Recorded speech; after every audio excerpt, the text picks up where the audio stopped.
Yep. Hello and good evening and welcome to Varsity Maine Live for the Portland Press Herald. I'm Travis Lazarczyk.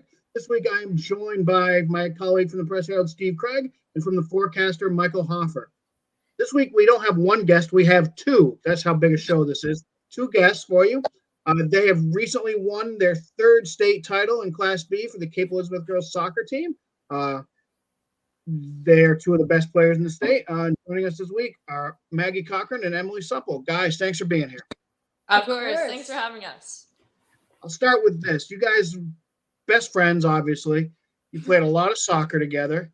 How does that manifest itself on the field? Do you guys kind of have like a sixth sense by now of where each other are and what you're going to do? You know, it's funny that you say that because all of the parents watching and Graham always say that we do have some sort of connection.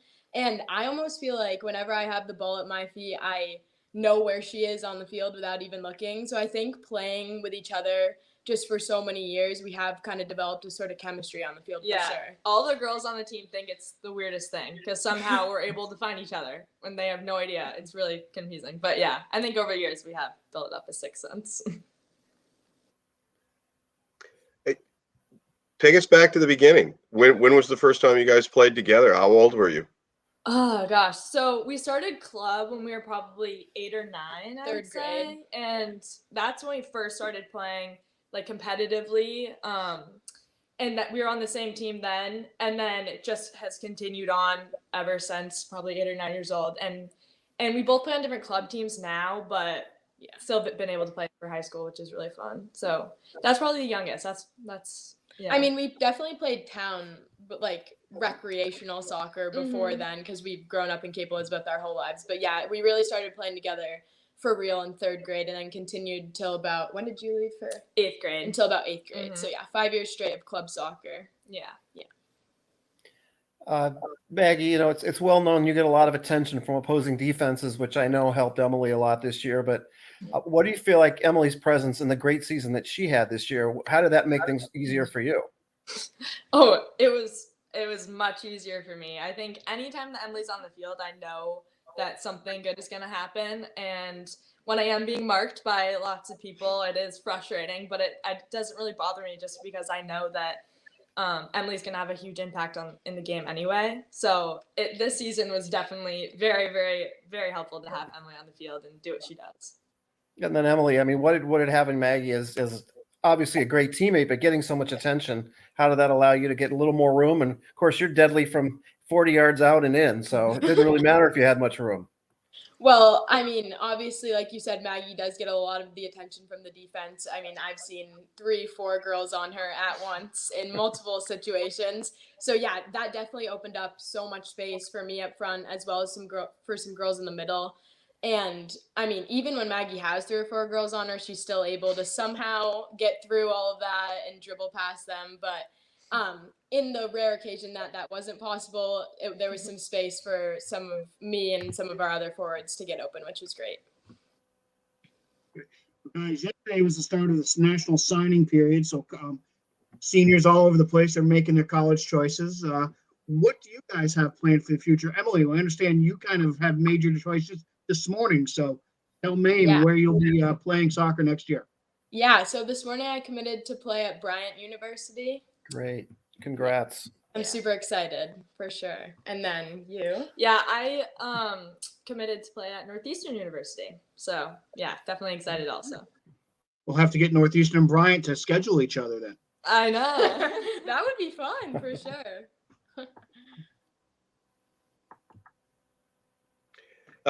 You guys had such tremendous success. The 3 years you were able to play, you know, competitive, real high school soccer. Do you kind of feel, I don't know, I know everybody lost a chance in 2020, but do you find yourself wondering what would have happened if we'd played that year? Definitely. I mean, we can't help but think about it. It was still a really fun season, like the games that we had, but I think everyone on the team, especially the seniors last year, were pretty disappointed that we couldn't have that final championship. But we're still happy with what we had and definitely happy that we got this season.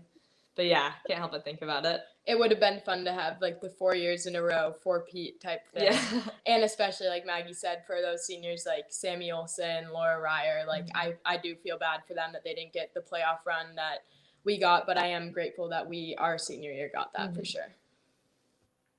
So, girls, let me ask about your coach, Graham Forsyth, fabulous coach, 59-2 in 4 years. Yeah. He's Scottish, a little difficult to understand at times. So, I guess my question to you is, how long did it take to get used to his way of talking and communicate, and or have you even after 4 years? Because he's a wonderful guy, great coach, and fun to talk to, but not always the easiest person to understand. Mm-hmm. We've known Graham for quite a while. Like, we've known him before the high school season.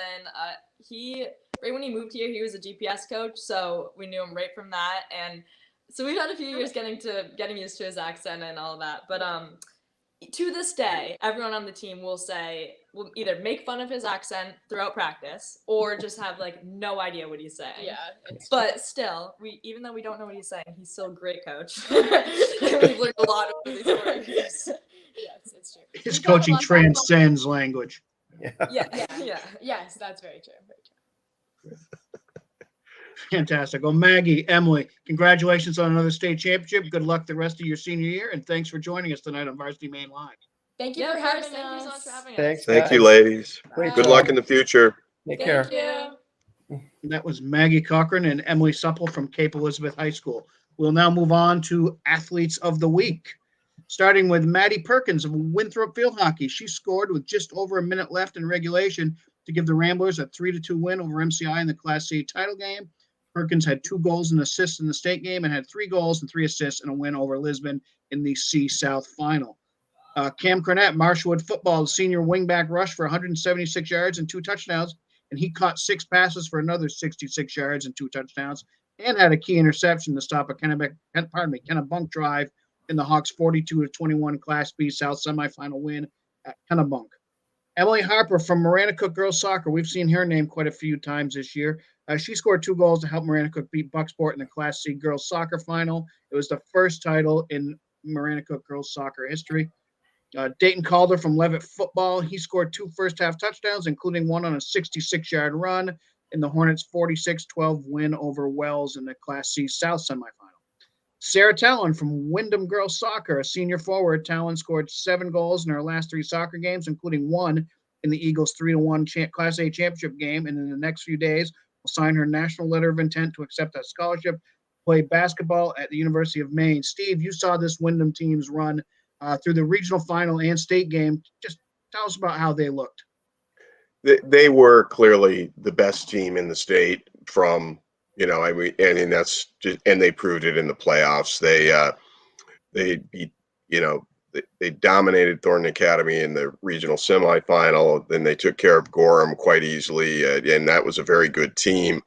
And then really did pretty much the same thing against Brunswick, which was able to score a goal against them. And Talon was, she was just dominant in all 3 of those games, especially the 2 regional games where she had hat tricks in each. And they just, and then the craziest thing is soccer is not her primary sport. Exactly. And I know Coach Deb LaBelle, who was one of our guests earlier this year, had mentioned to me a couple of times just how fortunate she was that Sarah wanted to play and said, absolutely, I want to play. And it speaks to the value of not just specializing, that there's value for the athlete and you can still reach your goals in your preferred sport. Exactly. Olivia McCartney from Chevers Field Hockey scored 2 goals and assisted on a third in the Stags' 4-1 win over Skowhegan in the Class A Field Hockey Championship game. Mike, beating Skowhegan is never an easy feat. Tell us about how good this Chevers team must be. This Chevers team was phenomenal, and I don't think people fully realize that until the state final. They really blew through this region with relative ease. I think it was really only Scarborough that gave them a challenge in the playoffs, and Scarborough did give them a real battle. But I think going into that state game, because there's always that unknown. Skowhegan is always there. They're always good. It really doesn't matter what the team from the south or back in the day from the west had done in the regular season. you're going to measure yourself up by Skowhegan, and you're usually not going to measure yourself well. But I mean, that wasn't a fluke. It wasn't a 1-goal win. They really dominated most of that way. And, interestingly enough, Olivia wouldn't have been the girl going into the state game that most people would have expected to score twice. That would have been their freshman sensation, Lucy Johnson, maybe Taylor Torrey, their veteran, who was the hero against Scarborough. Lily Johnson, another great scorer for them. But, it just goes to show you what a great team effort it was. And I think Olivia found herself in the right place at the right time and finished. And this is the first championship for Scarborough, or for Cheverus. It's not going to be the last. They've been knocking at the door for many years. And, Coach Teresa Hendricks did a phenomenal job of that group. And they were really a terrific team, without question, the best team in the state this year. Yeah, it sounds like the foundation is there for a long run. Yeah. Oh, yeah. Okay. In boys soccer, Marshwood's Connor Sullivan, the midfielder, scored a beautiful game-winning goal from distance with about 2:02 to play in regulation as the Hawks won their first Class A title 2-1 against Brunswick. Again, Steve, you saw this Marshwood team make their run through the state tournament. Tell us about them. Yeah, it felt like they just kept playing whatever way they needed to win. They beat Falmouth by a goal. They really controlled things against number 1 seed Wyndham in a game that was played at Lewiston. Then they kind of escaped in their regional final. I mean, they were badly outshot, but they have targets at the top, primarily Wyatt Yeager, and then when I'm spacing the young man's name, I'm sorry, number 4. He's extremely fast, and he scored the tying goal because they were trailing Brunswick 1-0. And I'm sorry, young man, that I'm not remembering your name. But and then this goal that Sullivan scored, it was kind of a sports writer's dream, right? Not only does it end the game in regulation, so we're not going overtime, that we're all kind of selfishly not wanting to go to, but then right after he scored, he was so excited he ran towards the Marshwood bench, and he said out loud, according to his teammates, his coach, "I'm going to have to throw up." And then he did. He vomited on the turf. There was a little stoppage in play, and it's like, what's going on? And I saw the coach, Ben Deshane, squirt water on the field at Massapequa. And I swear some of his teammates thought that was almost as exciting and funny and as big a deal as winning the championship after the game. And Connor took it well as well. And it really was. It was a gorgeous shot from, kind of like the right wing. And he, whoops, hey, there's my cat.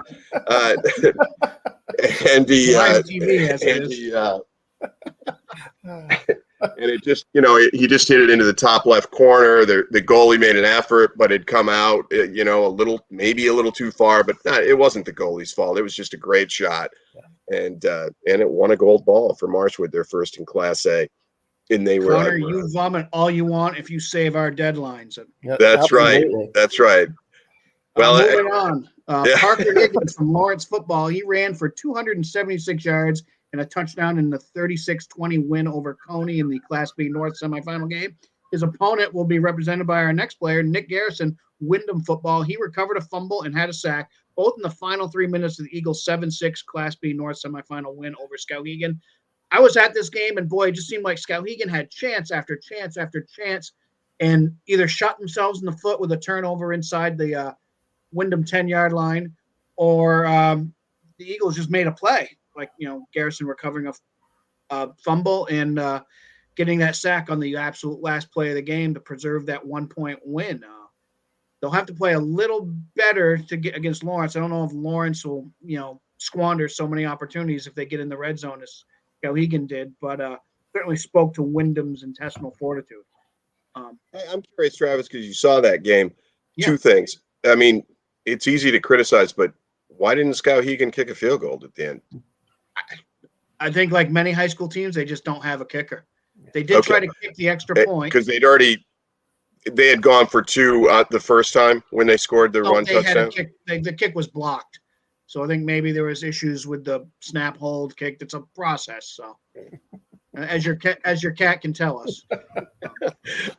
And then the other thing I'm wondering is, I mean, Wyndham had looked like clearly the best team in B North all season long. Does that take a little lost? I mean, how do you view it? Is it like now they're suspect, or they got by their one quote bad game and they'll roll and learn from it in the final? Yeah, I don't know if they're suspect, and I don't know what to make of the regular season game against Lawrence, because I saw that at Lawrence's Keyes Field, and Lawrence had like I think 5 or 6 key starters out with COVID issues. So, and Wyndham took I think a 27-6 win that night. So with Lawrence is fully healthy, and Wyndham, maybe they look at it as like, hey, we dodged one last week. Let's tighten things up. We'll see. So it sounds like it should be a pretty good game. Should be an excellent game, and I think it's going to be played Friday night at Lewiston on neutral field. So, okay, moving on. Matthew Fogg from Chevers, he ran for 3 touchdowns in the Stags' 48 win over Mount Ararat in the 8-man large South final. Eve Martineau from Levitt Field Hockey, she was the difference maker in the Hornet State Championship run. She scored a goal in the South B semifinal win over York, and another against Cape Elizabeth in the regional final. Then took the shot that was deflected that hit into the goal by teammate Ava Gagnon for the only goal in the state game win over Old Town. And finally, from Waterville football, Liam Von Osen, the quarterback, totaled 342 yards of offense and 2 touchdowns to lead the Purple Panthers past Morse in the 8-man large North Championship game. They will take on Chevers Saturday morning at Fitzpatrick Stadium for the state title. Polls, we've got an interesting one in boys soccer, guys, and since I don't vote in that one, I'm going to let you guys duke it out. We have a tie for first place in the final poll of the season. Marshwood and Yarmouth both get 3 first place votes and 57 points, followed by Brunswick, Lewiston, and Waynfleet. Who's number 1, Marshwood or Yarmouth? Steve, you want to field that one first? Someone go first. Steve, go ahead. Well, I did vote for Marshwood, and I based it primarily on the fact that they're the Class A champions, and I felt they played a season-long, much tougher schedule, and they came out as the Class A champions. Certainly no disrespect to Yarmouth. I had actually put Yarmouth as number 1 the week before, but that at that point, Marshwood still had to. I'm not. I could probably look it up, but I don't think I had Marshwood even in my top 5 at that point because they had not, or maybe we had, but I'm not sure they had advanced past Gorham yet. So, but I saw that team a lot too, and I didn't see Yarmouth. Maybe I would have had a better comparison and chose differently. I know Yarmouth ended up being ranked in the top 25 in some U.S. coaches poll. They've been there before. So I think those national polls always kind of slide towards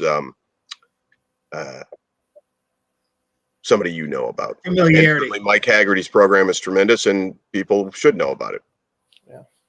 Yeah, and I voted for Yarmouth, and in fact I voted for them won a lot of the season early on, even before we didn't know some of these teams we thought were better, maybe weren't as good as you thought. But I think the thing that separates Yarmouth is they get everyone's A game every single time out. And I give great kudos to Marshwood. They're a great story. They had a great run. They had some big wins over powerhouse programs, the traditional powers. But they kind of were able to sneak up on some people, I think, during the course of the season, at least early on. Yarmouth, Freeport Super Bowl is whenever they play Yarmouth. Same thing for Greeley. Same thing for Cape. And having to get through those Freeport and Cape games in the regional semis and regional final, respectively, those are absolute battles. And Yarmouth, they found a way to win. It's just one of those programs, you see it in professional sports and big-time college sports too. Sometimes it's just that uniform and the pride of playing for a certain program that carries you through in tough situations. And, Yarmouth was not going to lose these games. Their captain, Steve Fulton, made an incredible run that led to a goal that tied things up against Cape and turned that whole game around. And then they won it. And then they took on a team in the state final in Winslow that had given up 1 goal all season. Yarmouth had 2 right out of the gate. Winslow was completely staggered. Just every year after year after year, they're there. Just a ton of pride. And, I feel like when they got pushed to the brink many, many times this year, including twice in the playoffs, they had to win a semifinal game a man down after a red card. And they found a way to do that after Freeport had tied them in the final minute of regulation. So, it's hard not to go against a program with that kind of success and with that kind of ability to thrive when all chips are down. And, a lot of people don't welcome that stress. They embraced it and they found a way to do it again. So great story. A lot of great teams this year, a lot of great parity in A South. But I think at the end of the day, I felt like Yarmouth was the strongest team. The only way we're going to solve this is an exhibition game. We'll Let's set do up. it. And Steve, Let's do it. Michael, you guys can officiate it. Yeah, let's get Wyndham and the Cape Girls Hey, going too. Yeah, I don't think they want me officiating. No, Yeah. for All sure. right, Steve's cat can officiate it. I could stand on the sideline and maybe wave one of those flags. Yeah, There you or I'll let the subs come in. I'll do that job. That would be about it. You've got it. Girls soccer, no surprise. Wyndham with all 6 first place votes, followed by Cape Elizabeth, Brunswick, Bangor, and Gorham. We've kind of already hit about how good this Wyndham team was, but Michael, just how about how good this Cape team was? 1 loss in all season, and they avenged that loss to Yarmouth in the regional final. Right, and you ask them, to a player and to a coach, that's the best thing that could have ever happened to them this year. And I remember covering that game. You know, Cape was up 2-0 early in the second half. It was at Hannaford Field. It looked like it was going to be yet another win. They had won 32 games in a row at that point. And then boom, Yarmouth rallies, an incredible rally. It was certainly the highlight of their season. They beat them 3-2, but it was a much needed wake up call for Cape. And, you know, talking to Coach Graham Forsyth after, he had said, you know, we're not as good as we think we are. These girls need a wake up call.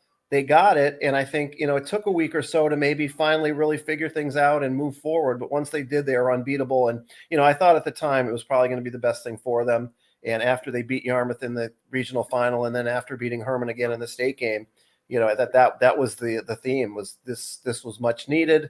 They don't lose often. They don't like to lose. And they use that loss to their advantage and turned their season around. Okay. Field hockey, Cheverus #1 with all 6 first place votes, followed by that Skowhegan team they beat in the Class A final. Then Levitt, Scarborough, and Winthrop. And finally, in football, Thornton Academy still #1, all 7 first place votes, followed by Oxford Hills, Portland, Levitt, and then Bonnie Eagle, which is as good a way to segue into the football playoffs coming up this weekend, guys. It starts the 8-man games at Fitzpatrick Stadium on Saturday with these are state championship games. Waterville versus Cheverus in the large schools, and Maranacook versus Dexter in the big small school division. I saw Cheverus play last week and just absolutely pulverized their 4th straight opponent to a 48-0 win over Mount Ararat. This team hasn't given up a point since giving up some touchdowns to Mount Ararat in the first half of their regular season game.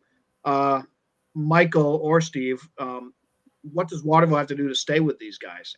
I think they just have to stay in the game early, because I think Cheverus is just used to running away and hiding from these teams. I mean, they're not only are they not giving up points, they're just scoring a ton of points. They're playing with a ton of confidence.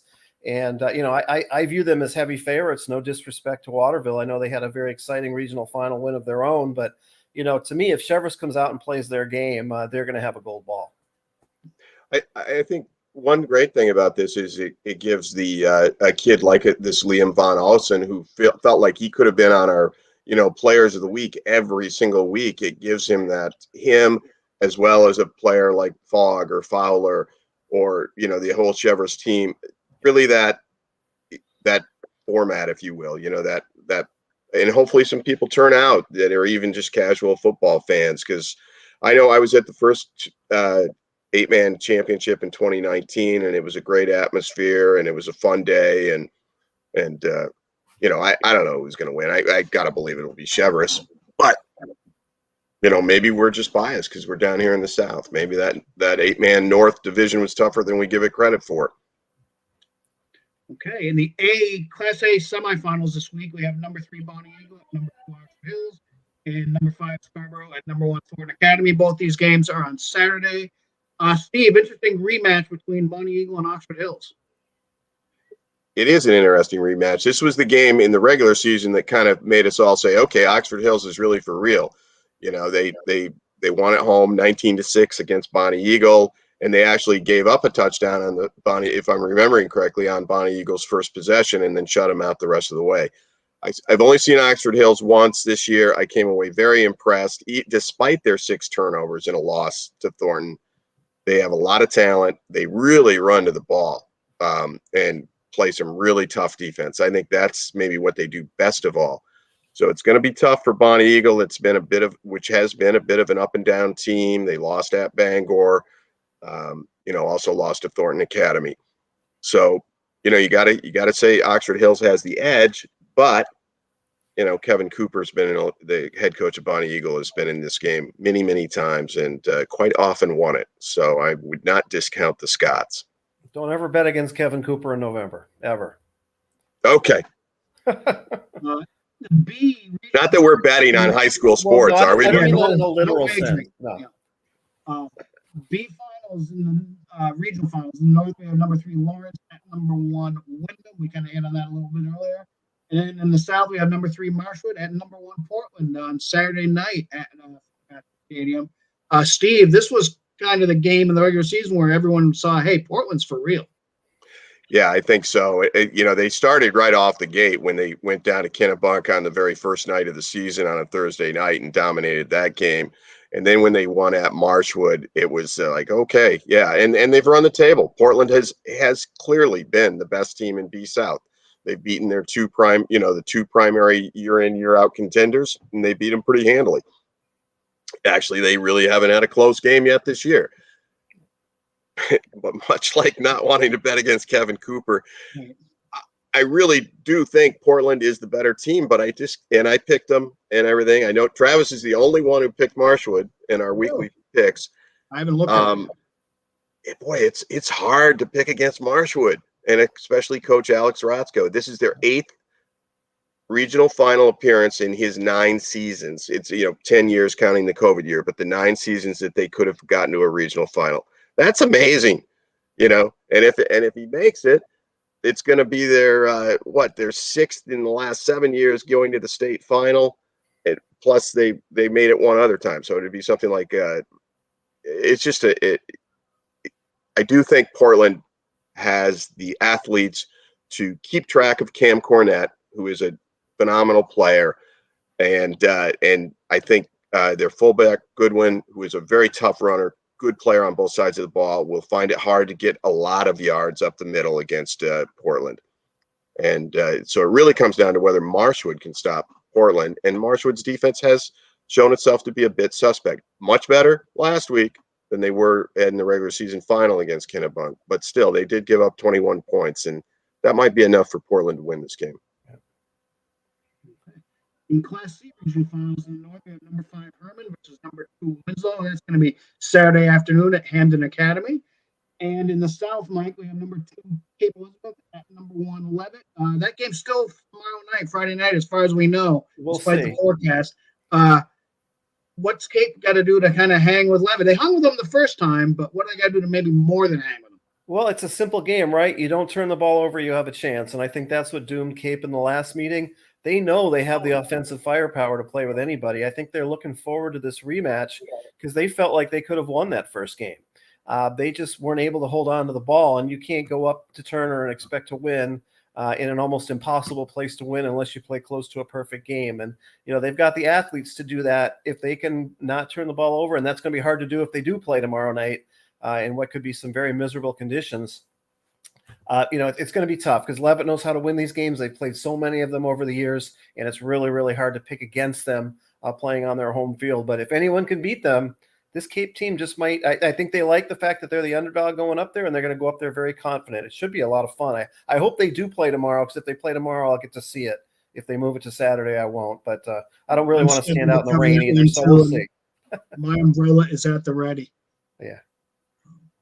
And finally, in Class D, we have the state semifinals, number 3 Freeport at number 2 Winthrop Monmouth Halldale, and number 4 Oak Hill at number 1 Foxcroft Academy. Those games are Saturday. Kind of 3 teams we kind of expected to see here with Winthrop Monmouth Halldale, Oak Hill, and Foxcroft Academy. Michael, Freeport's kind of the upstart here, aren't they? Yeah, this is a team, though. Let's not forget, 3 years ago, they won that developmental league. The one year they had the Class E or whatever it was. And then 2 years ago, when they were in Class C, they actually went over and beat Cape Elizabeth in a wild 42-41 quarterfinal and got to the semis. So this is a program that's had a little bit of success. They just haven't really had a home. And now that they're in Class D, they didn't play very well the first time they went up to Winthrop. I think, they know they're going to have to play a lot better in the rematch. And there's certainly, it's a long shot, but this is a team that it's not a big roster, but they have some really good athletes on this team. And, they have a puncher's chance going up there, but they're going to have to play a clean game. That's going to do it for us this week. I want to remind you just to check out varsitymaine.com for all your high school coverage of everything in Maine. enjoy whatever high school football playoff games you get out to this weekend. Happy Veterans Day to all those who have served. For Steve, for Michael, for Maggie, for Emily, I'm Travis. Thanks for joining us this week on Varsity Maine Live.